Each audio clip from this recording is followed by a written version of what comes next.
A single gunshot ripped through the snowstorm.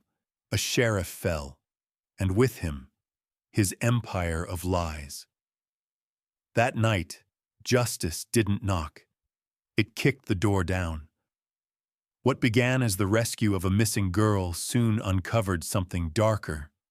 An underground network trading innocence for power, protected by the very men sworn to uphold the law. Through tunnels rigged with traps and betrayals carved in blood, a Marine and his loyal K-9 walked into the heart of corruption and brought a buried truth back into the light. If stories of courage, loyalty, and redemption move your heart, subscribe, share your thoughts in the comments, and join us for more tales that remind us. Goodness may be buried by the storm, but it never truly dies. The storm had turned Cedar Ridge, Montana, into a white tomb where even sound seemed to die mid-air. The mountains crouched like silent giants under their burden of snow, and the only movement was the steady rhythm of a man and his dog cutting a path through the blizzard. Ethan Cole, 30 years old, a recently discharged U.S. Marine, ran with the kind of focus that belonged to soldiers who could never quite leave the battlefield behind. His frame was muscular, built from discipline and years of carrying packs heavier than some men's resolve.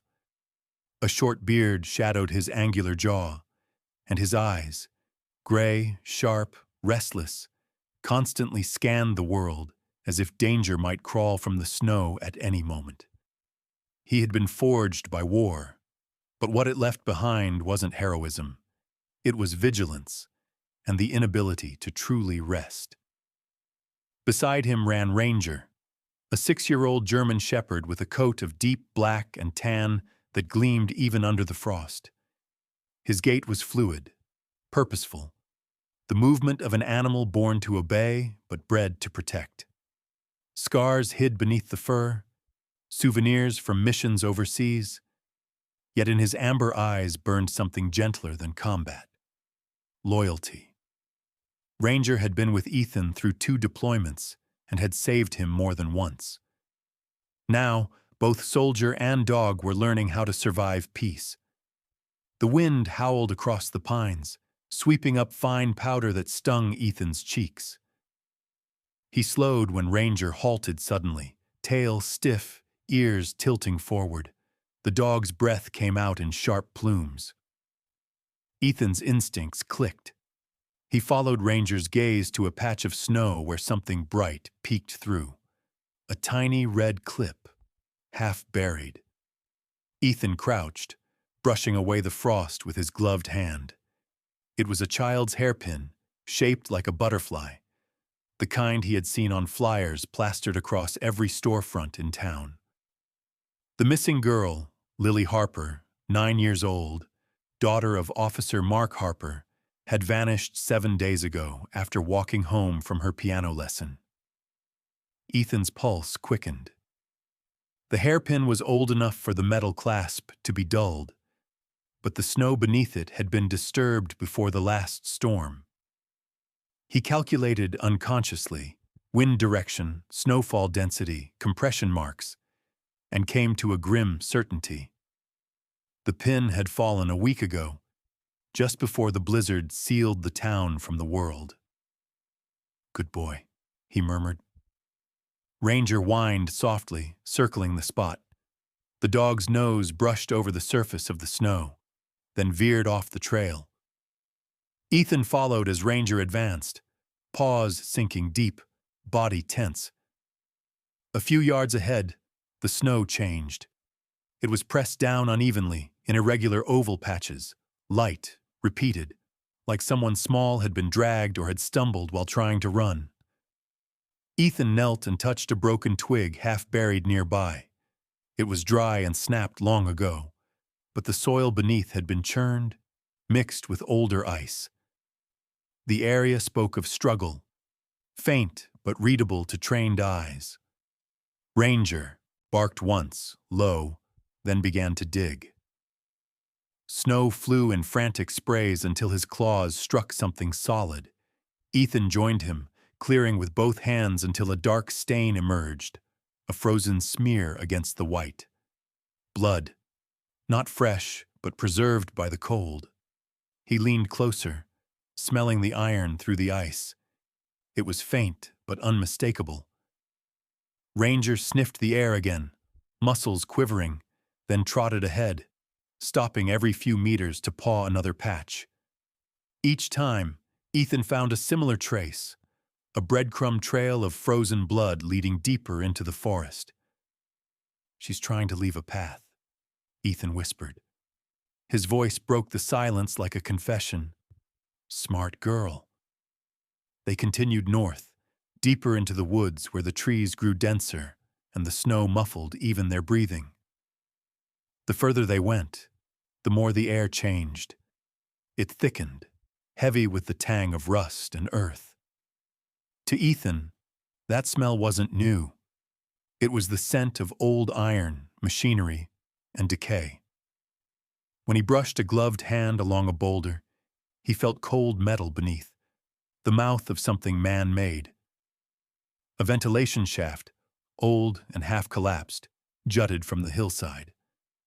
Following it around the slope, he and Ranger reached a rust-stained steel door set into the rock, half hidden by snow and brush. Ethan crouched, running his fingers along the hinges. Fresh grease glistened faintly, a deliberate attempt to silence them. Someone had opened this door recently, someone who knew how to cover their tracks. He scanned the ground, footprints, large and spaced wide, circling the entrance like a sentry's patrol route.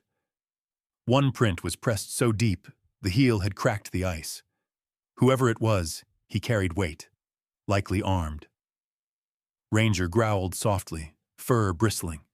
Ethan laid a steadying hand on his neck. "Easy." He knew the dog's signals.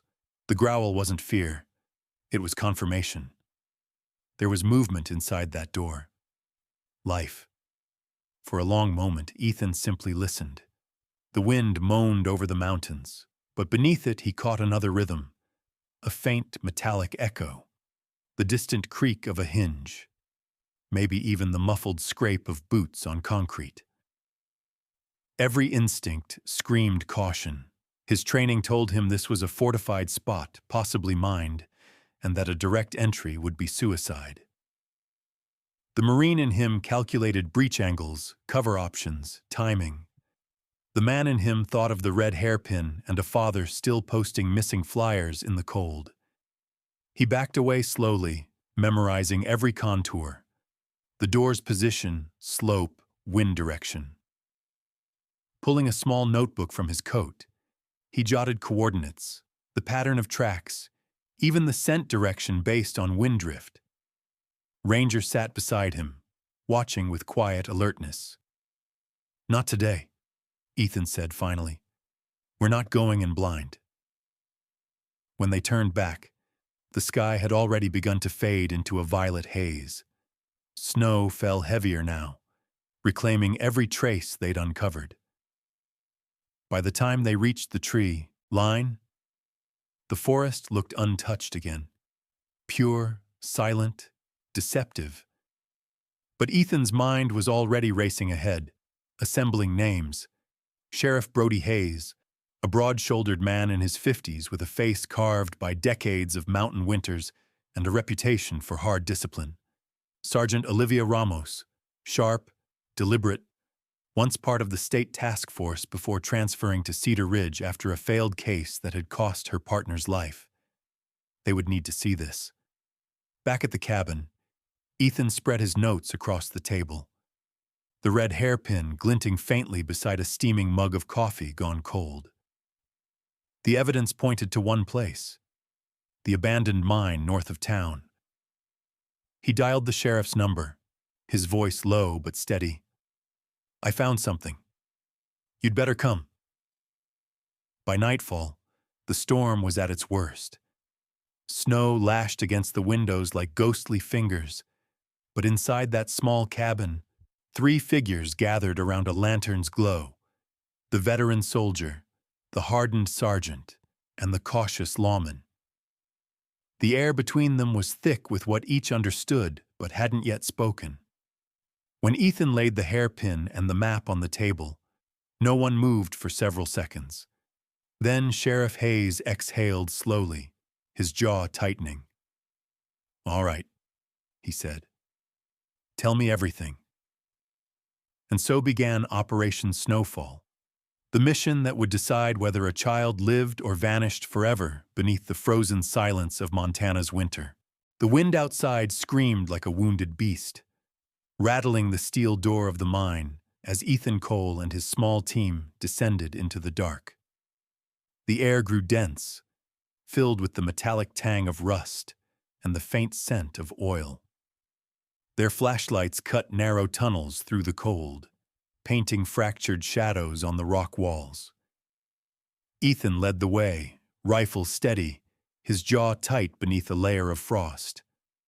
Behind him, Sergeant Olivia Ramos followed close, her dark eyes sharp, her movements deliberate despite the pain in her right shoulder from an old injury.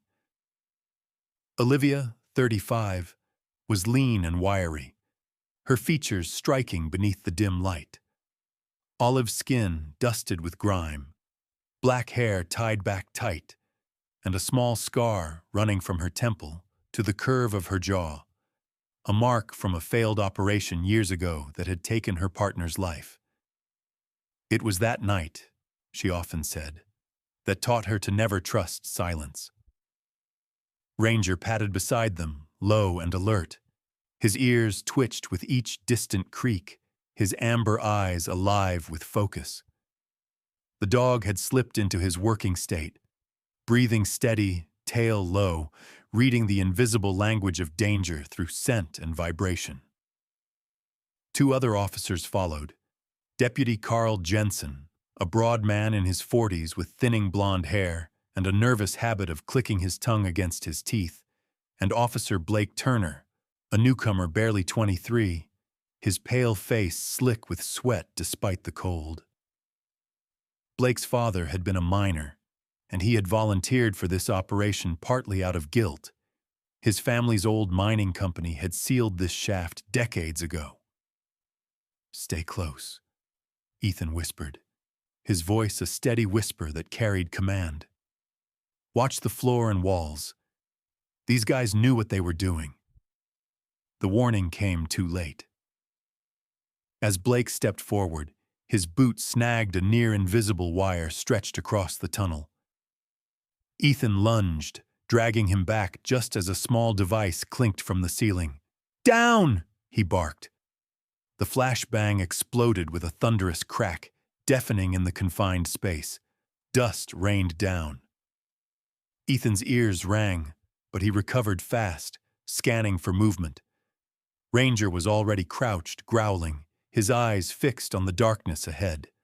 Shapes emerged. 3 men, rough and bundled in heavy coats, masks covering their faces. One shouted something unintelligible, and gunfire erupted. The narrow tunnel became a storm of muzzle flashes. Ethan dropped behind a pile of rocks, firing 2 controlled bursts, non-lethal rounds, but enough to drop 1 attacker. Olivia ducked beside him, her injured arm pressed to her ribs as she reloaded. "These aren't drifters," she hissed. "Their formation's tight, they've trained." Ranger broke from cover, moving like a shadow. He lunged, teeth sinking into the wrist of the second gunman. The man screamed, his weapon clattering to the floor. Ethan used the distraction to advance, delivering a precise blow that sent the last one sprawling. Within moments, the tunnel fell silent again, except for the sound of panting breaths and the faint drip of melted ice. Blake trembled, but forced a grin. "Guess this wasn't in the manual." Ethan shot him a brief look. "Welcome to the real thing." They pressed deeper. The tunnels began to twist, narrowing until they had to crouch. The further they went, the more they saw signs of occupation. Stacked crates, oil lamps, and scattered tools. Ethan brushed his fingers over a steel plate embedded in the ground. Pressure sensor, old military-grade tech. Someone had access to gear beyond small-time kidnappers. That fact lodged in his gut like ice. Then Ranger stiffened again. He whined low, head turning toward a side tunnel. Ethan followed his gaze to a faint light flickering beyond the bend. "There," Olivia murmured. They moved silently, weapons ready. The passage opened into a small cavern reinforced with wooden beams. A single bulb swung overhead, illuminating a scene that turned Ethan's stomach. A child's shoe, torn and half buried in dust. "Lily," Olivia breathed. Ethan motioned for silence. He advanced cautiously, the beam of his flashlight skimming the floor. A faint sound reached them, a whimper. Ranger darted forward, nose pressed to a metal door at the back of the chamber. Scratches lined its surface, small and uneven, like the desperate marks of tiny fingers. Ethan's chest tightened. He kicked the latch once, twice. It gave with a metallic shriek. Inside, the air was colder, tinged with mold.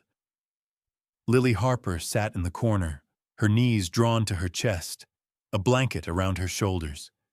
Her face was pale under layers of grime, but her blue eyes, clear and frightened, locked instantly on Ranger. The dog approached slowly, tail low, and she whispered in a trembling voice, "You came back." Ethan crouched beside her. "We're taking you home, sweetheart. You did good leaving those marks out there." Her lip quivered, but she nodded. He lifted her gently into his arms, feeling the frail weight that had haunted the whole town. A rumble shook the ground before he could stand.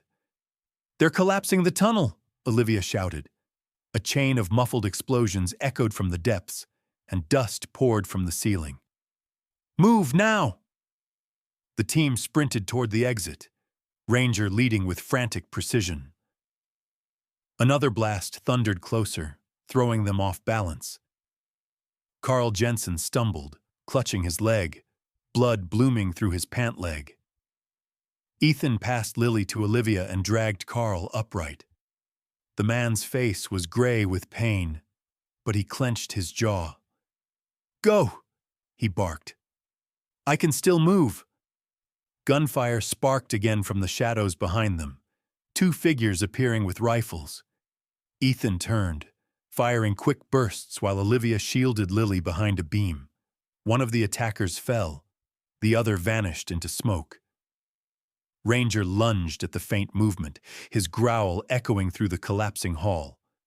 The sound of cracking beams followed. They reached a fork. Ethan remembered the old map he'd studied. "Right tunnel!" he yelled. They stumbled through, dust choking their lungs. The entrance was ahead, faint daylight bleeding through falling snow. Ranger burst out first, followed by Olivia clutching Lily. Ethan was the last to clear the threshold before the mine's mouth imploded behind them, sealing everything under a plume of gray-white powder. Silence fell again, broken only by Lily's soft crying. Ethan turned to see the girl clutching Ranger's neck, her small fingers buried in the dog's fur. "It's over," Olivia said softly, though her voice trembled. Ethan looked back at the smoking ruin. He knew she was wrong. Something about the attackers, their discipline, their weapons, their use of traps, spoke of organization. This wasn't the end of a nightmare. It was only the first glimpse into something larger, darker, and far more dangerous. He exhaled, snow collecting in his beard. "We got her," he said quietly. "But we're not done yet." And as Ranger sat beside him, eyes fixed on the horizon, Ethan could almost feel the storm gathering again. This time not from the sky, but from the secrets buried beneath Cedar Ridge.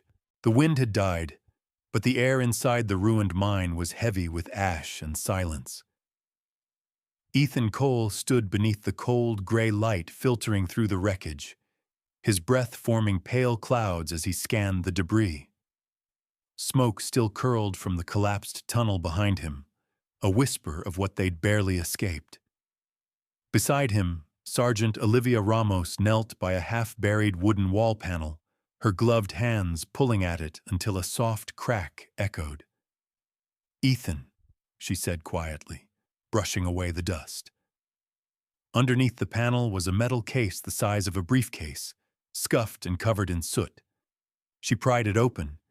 Inside lay a laptop, its silver casing dulled by grime, the logo half melted. Ethan recognized military-grade hinges and a security port. "This doesn't belong to minors," he muttered. They brought it back to the temporary command post, a snow-covered ranger station where the air smelled faintly of oil and wet wool. Olivia sat at a wooden table, coaxing the machine to life. When it booted, the screen flickered, revealing an encrypted drive filled with symbols and directories. "It's locked behind military-grade encryption," she said, her fingers flying across the keys. "This thing isn't from any small-time gang." Ethan called in a favor from an old comrade, Lucas Ward, a former Marine intelligence tech officer who had left the service after a failed op in Syria. Lucas, now 38, was pale and wiry, with eyes that never stopped moving. His right hand trembled faintly, a souvenir from a shrapnel wound, but his mind was still sharp as a blade. He worked remotely, guiding Olivia through decryption while chewing on a toothpick.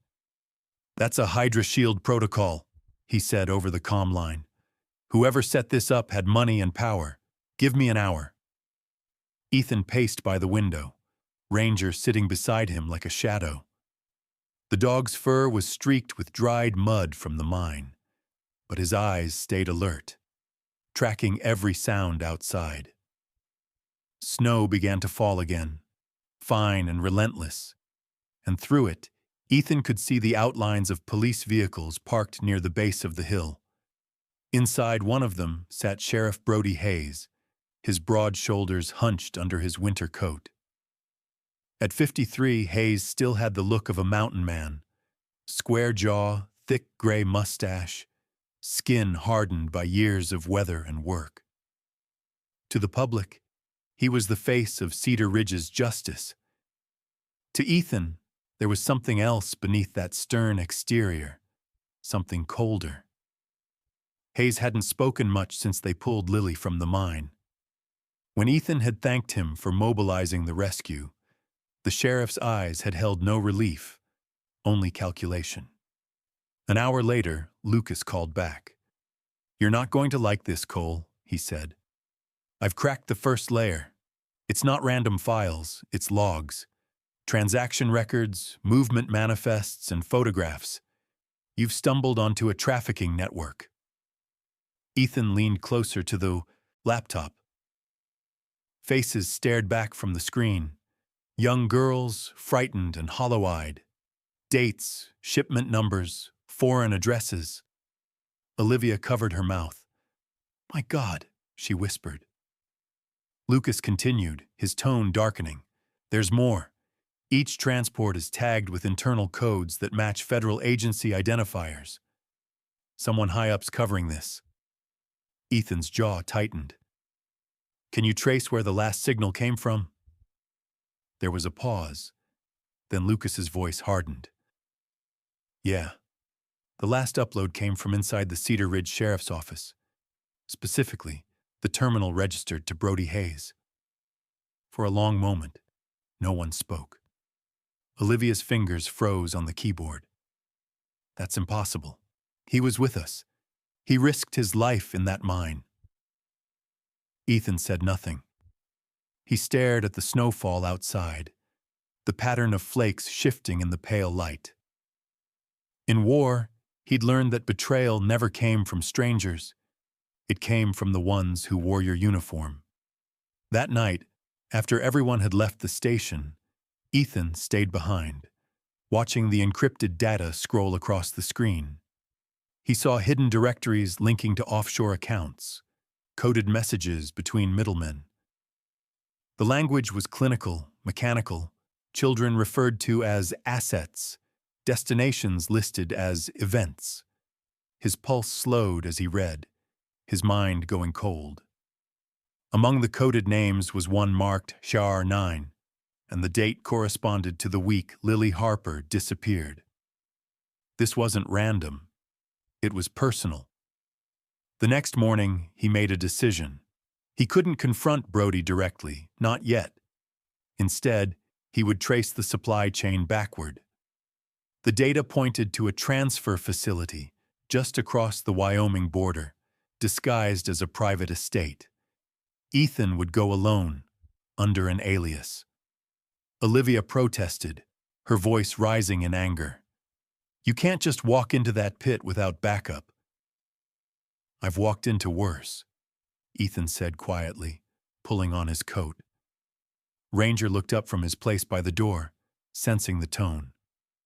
"And besides," he added, "I won't be alone." 3 days later, the landscape changed. The snow gave way to barren plains where the wind cut sharper, carrying the faint smell of gasoline. Ethan approached the estate, a sprawling mansion of concrete and glass surrounded by electrified fences. He wore a heavy parka and a trimmed beard, posing as a weapons broker named Daniel Cross. His contact, Victor Sloan, met him at the gate. Victor was in his 50s, tall and skeletal, with slicked-back silver hair and the thin-lipped smile of a man who thought charm was the same as power. He reeked of imported cologne and arrogance. "Mr. Cross," he said in a voice smooth as oil, "your reputation precedes you." Ethan matched his smile. "Reputation's just a currency. I prefer cash." Inside, the mansion was a shrine to excess. Marble floors, golden chandeliers, and walls lined with abstract art that couldn't hide the chill of something predatory beneath. Victor led him downstairs to what he called the vault, a reinforced basement humming with servers and screens. Security cameras blinked everywhere. Ethan's pulse slowed. Every instinct screamed that this was the heart of the operation. On the monitors were grids of faces, children's faces, captured from different countries.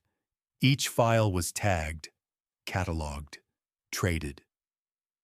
As Victor poured him a drink, Ethan's eyes drifted to one corner of the largest monitor.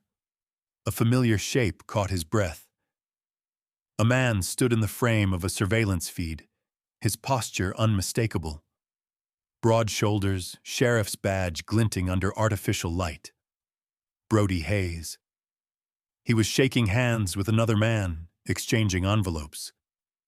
Ethan's stomach turned. "Something wrong, Mr. Cross?" Victor asked. Ethan forced a neutral smile. "Just admiring your setup." He took the glass, his mind racing. Hayes wasn't just connected, he was orchestrating it. This entire rescue, the search, the sympathy, it had all been theater. The kidnapping of Lily had never been random. It was revenge. A message to her father, Officer Mark Harper, who years ago had tried to expose Brody's corruption and had been forced into early retirement after losing evidence. Now Brody had taken what mattered most to the man who humiliated him. Ethan set the glass down. "Tell your boss," he said, voice low. "His operations got cracks." Victor arched an eyebrow, amused. "And who might that be?"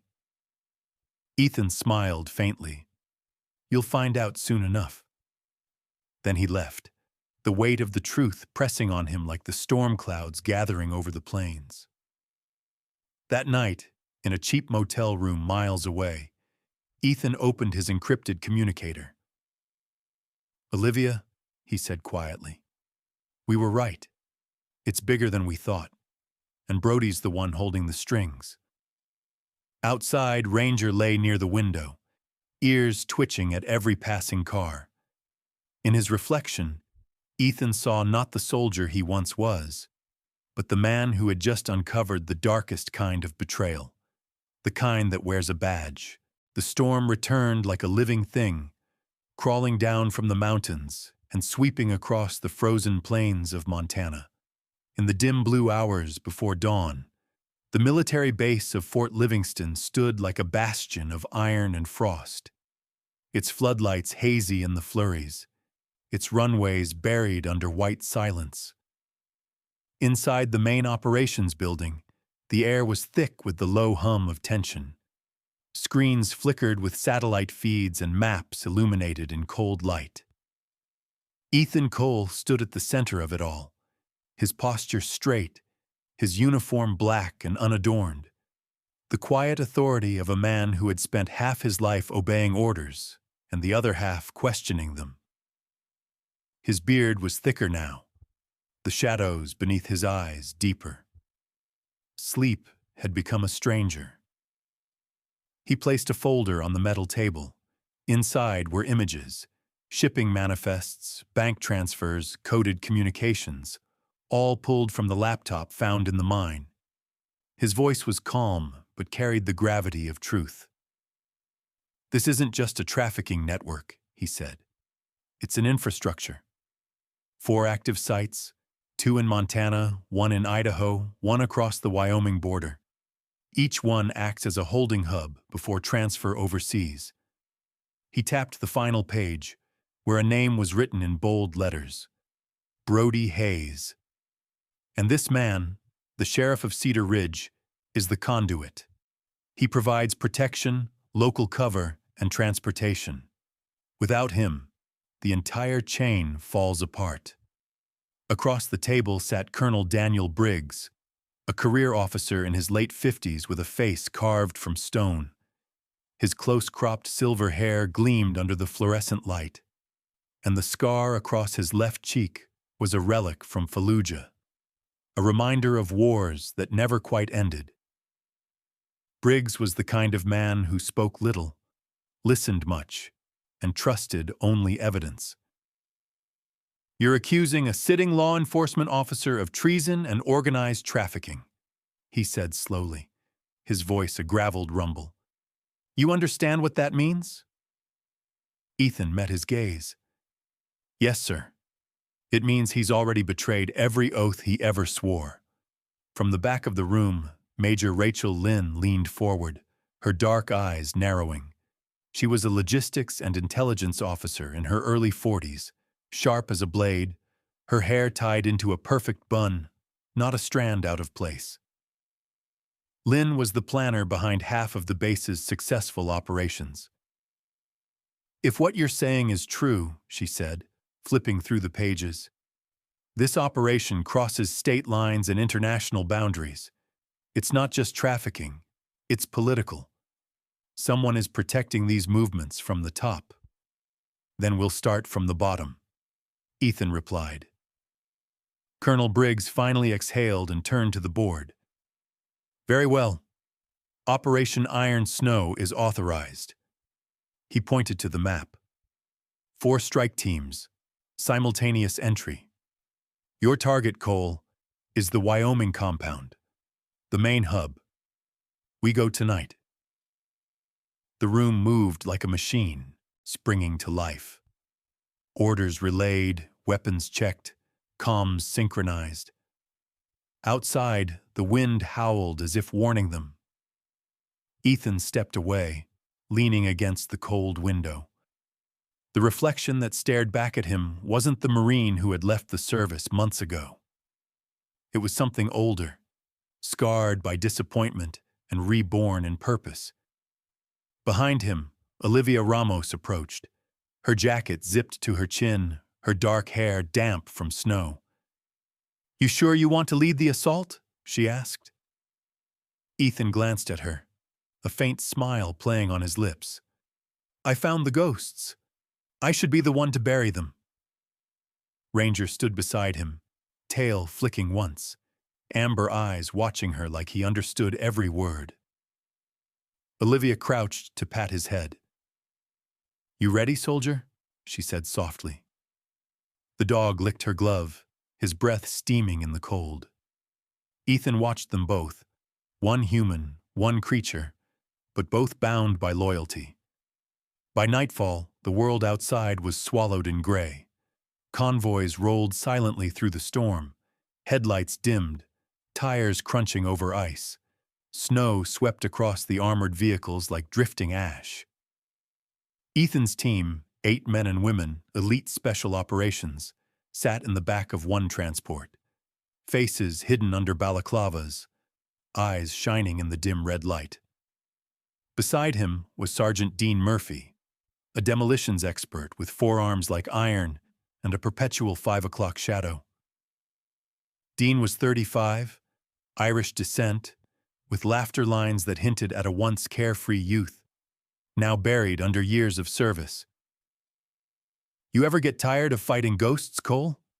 he asked, voice low but steady. "Only when they start fighting back," Ethan said, loading a fresh magazine into his rifle. At 2300 hours, the convoy halted 2 miles from the target site, a sprawling underground facility disguised as a geothermal plant. Heat signatures from drones showed dozens of armed guards and reinforced gates. The storm provided perfect cover. Colonel Briggs's voice came through the radio. "Teams Alpha through Delta, execute on my mark. Iron Snow is live." They moved like shadows through the blizzard. Ranger led the advance, his silhouette a streak of black and tan against the white. His breath puffed in short bursts as he guided them toward the side entrance, avoiding the main guard tower. Ethan followed, his boots silent on the crusted snow.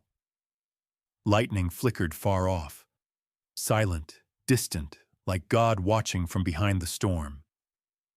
They reached the outer fence. Dean planted small, shaped charges along the base.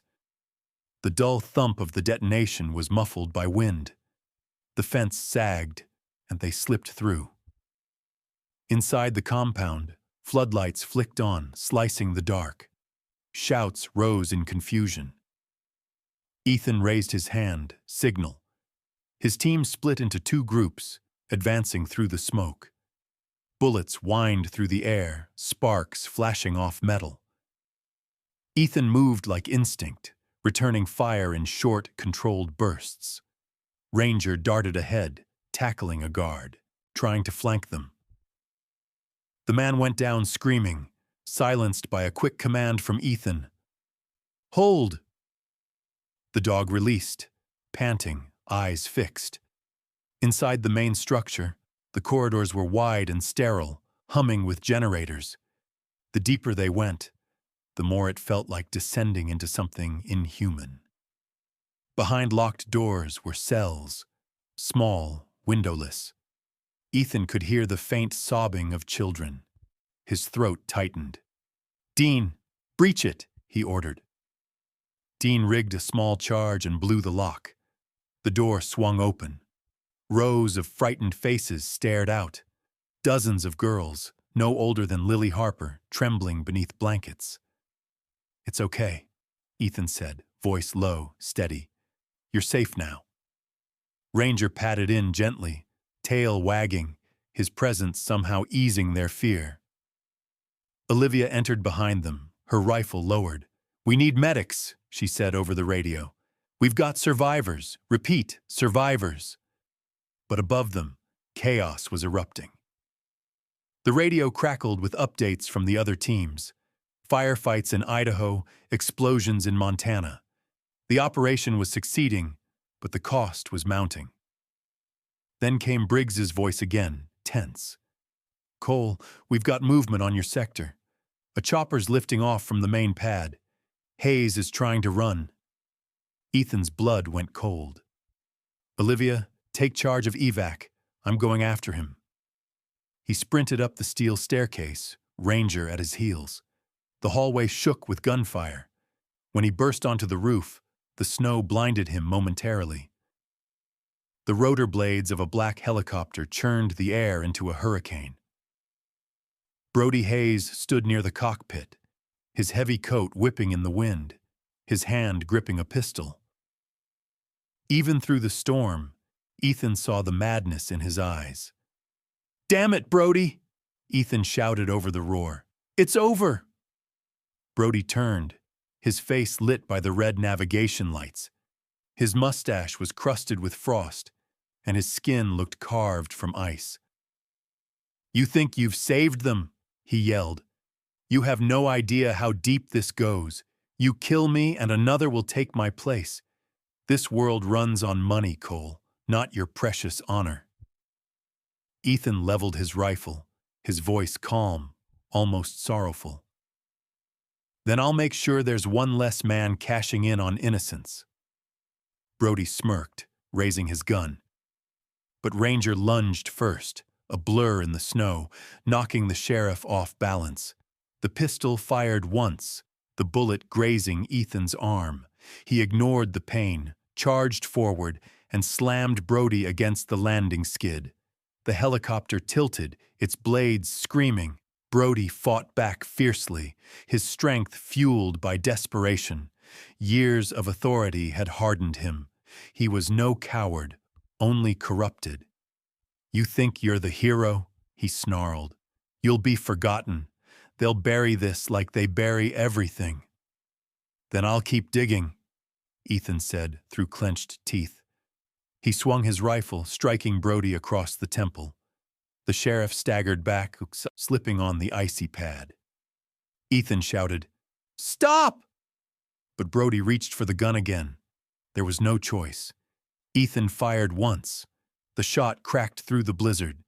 Brody fell backward, disappearing over the edge. The helicopter lurched, pilotless, spinning out of control. Ethan dove away, snow exploding around him as the aircraft crashed down the slope in a ball of fire. For a moment, everything was swallowed by flame and snow and wind. Then there was only silence. Ranger limped toward him, fur singed, eyes wide but alive. Ethan dropped to his knees, hand resting on the dog's neck. "Good boy," he whispered. Behind him, the compound burned, its evil collapsing into ash. By dawn, the storm had broken. The first light touched the mountains, gilding the smoke that rose from the ruins. Children were being carried out, wrapped in blankets, their sobs mixing with the distant hum of rescue helicopters. Olivia met Ethan at the ridge. Her face was pale, streaked with soot, but her eyes were fierce. "It's done," she said softly. Ethan looked at the horizon where Brody's helicopter had vanished. The sky was clear now, painfully beautiful. "No," he said, "it's just beginning." And as Ranger leaned against his side, the soldier knew that peace, for him, would always come wrapped in snow and fire. The snow had softened since the night of fire. 1 month had passed, and the world had begun to thaw, slowly, reluctantly, as if afraid to believe that the storm was truly gone.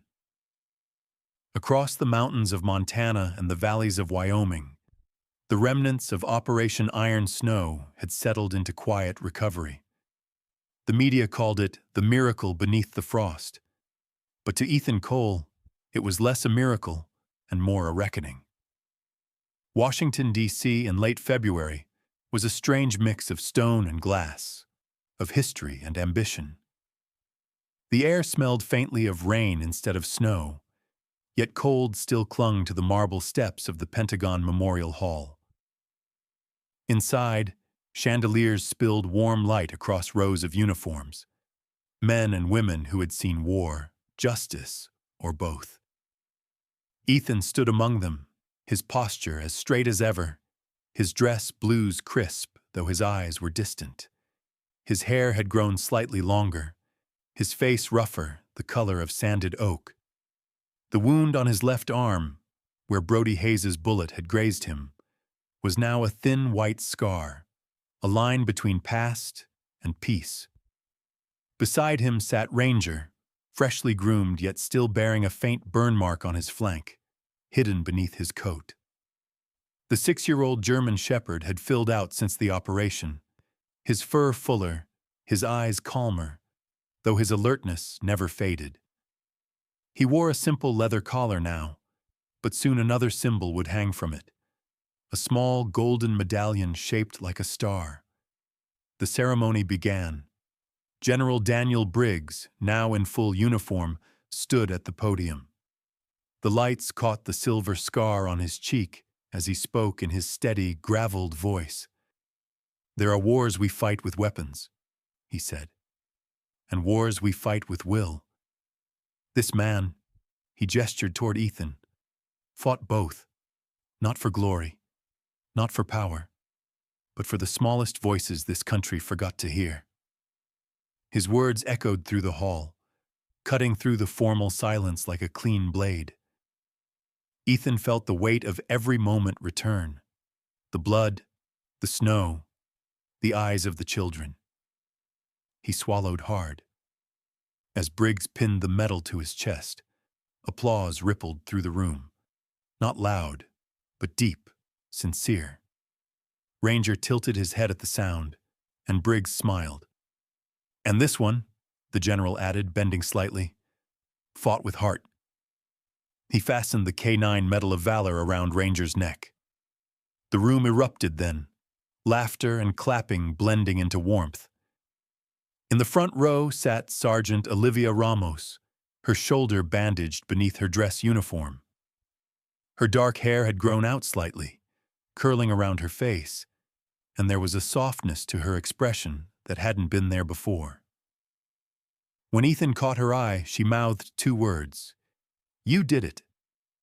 He shook his head just slightly, replying, "We did."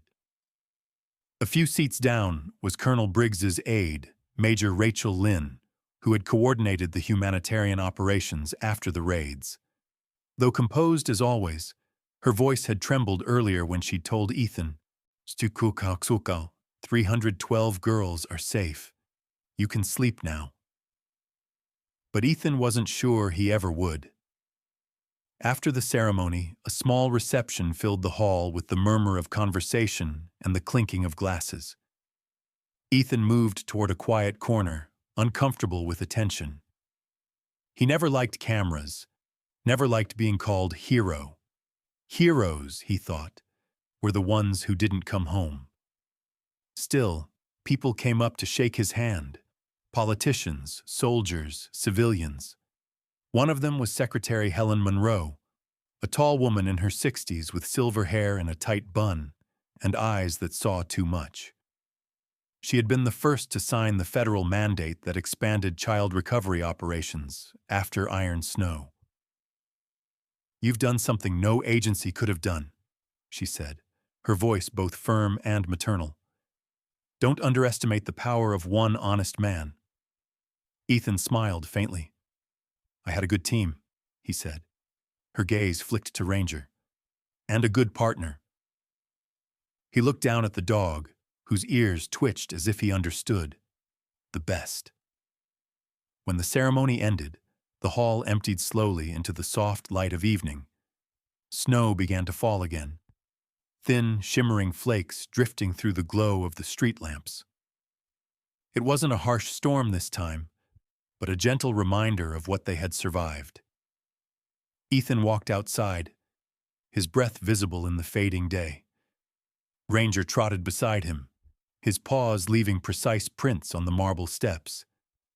At the foot of the monument, a small figure broke from the crowd, a flash of red hair and a child's laughter.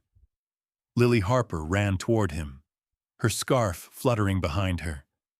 She was different now, healthier, her face brighter, but her eyes still carried that faint shadow of the dark.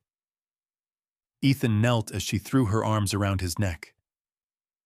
"Mom said I should thank you," she whispered, "but I don't know how." He smiled, resting a gloved hand on her back.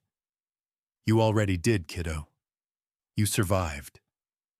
She turned to Ranger, giggling when the dog leaned in to lick her cheek. "He remembers me," she said with delight. "He never forgets anyone worth remembering," Ethan replied softly. Lily's mother, Grace Harper, approached then.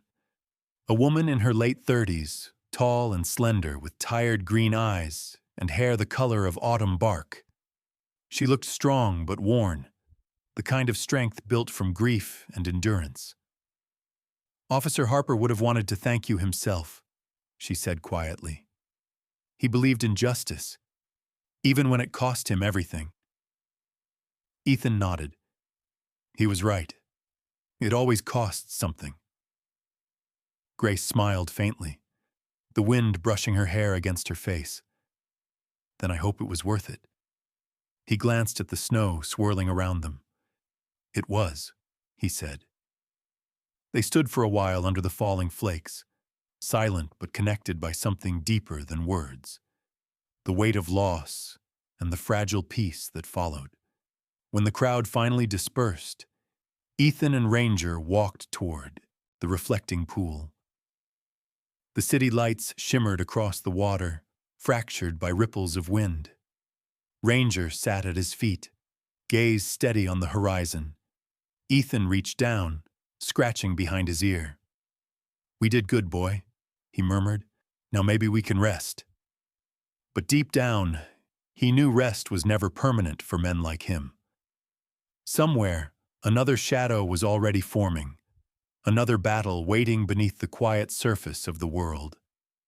Still, for now, the snow fell softly, covering the scars of war with white silence. And for the first time in a long while, Ethan let himself believe that peace, however brief, was possible. He looked up at the falling flakes, each one catching the light like a spark of something divine, and whispered, "Here's to new beginnings." Ranger barked once, short and clear, as if to agree. Together they turned and walked into the twilight, two silhouettes against the endless, forgiving snow.